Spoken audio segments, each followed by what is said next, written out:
Hey guys, আজকের এই ভ্লগে আপনাদের সামনে তুলে ধরবো হচ্ছে মাদারগঞ্জের একটি জায়গা গাবের গ্রাম। এই ভ্লগে আছে হচ্ছে গাবের গ্রামের কিছু জায়গা। এই ভ্লগটি সকলে শেষ পর্যন্ত দেখার অনুরোধ রইল সবার। সো গাইস, চলেন ভ্লগটি শুরু করা যাক। Let's get started. Guys, welcome to গাবের গ্রাম বাজার। এখন আপনাদেরকে দেখাবো হচ্ছে গাবের গ্রাম বাজার। এটি হচ্ছে গাবের গ্রাম বাজার। এই বাজারে সপ্তাহে 2 দিন হাট হয়।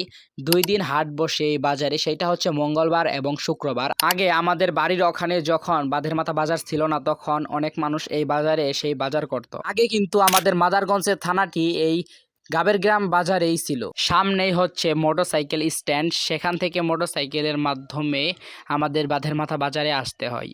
সো এভরিওয়ান, এটি হচ্ছে মাদারগঞ্জ উপজেলা ডাকঘর। এই ডাকঘরের মাধ্যমে এক সময় চিঠি আদান প্রদান করা হতো। এখনও চিঠি আদান প্রদান করা হয় কিনা সেটা আমি বলতে পারি না। আপনারা যদি কেউ বলতে পারেন সেটা অবশ্যই আমার ভিডিওর কমেন্টে বলে যাবেন। সো গাইস, এখন আপনাদেরকে দেখাবো মাদারগঞ্জ জেড কলেজ এবং মাদারগঞ্জ পাইলট হাই স্কুল।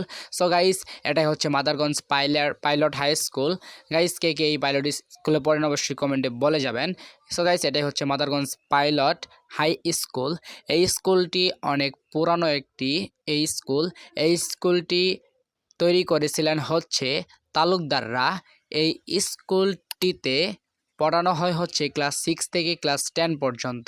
এই স্কুলটি তৈরি করা হয় হচ্ছে 1968 খ্রিস্টাব্দে। এই স্কুলটি তৈরি করেন হচ্ছে আশেক মাহমুদ তালুকদার। গাইস, এই জায়গাটির পশ্চিম পাশে হচ্ছে স্কুলের অংশ এবং পূর্ব পাশের হচ্ছে কলেজের অংশ। সো গাইস, এটা হচ্ছে কলেজ। এটা হচ্ছে মাদারগঞ্জ জেড কলেজ। এই কলেজটির নাম হচ্ছে মাদারগঞ্জ আফতাব হুদা জুহা সরকারি কলেজ। এই কলেজ স্থাপিত করা হয় 1968 খ্রিস্টাব্দে। এই জায়গাটি হচ্ছে গাবের গ্রাম চৌরাস্তা মোড়। ডান পাশে যে রাস্তাটি দেখতে পাচ্ছেন, এই রাস্তাটি দিয়ে যাওয়া যায় হচ্ছে মাদারগঞ্জের বিখ্যাত স্থান মাদারগঞ্জ হাইওয়ে। এই ভিডিওটি এই পর্যন্তই। সকলে ভালো থাকবেন, সুস্থ থাকবেন। আল্লাহ হাফেজ গাইস। আসসালামু আলাইকুম।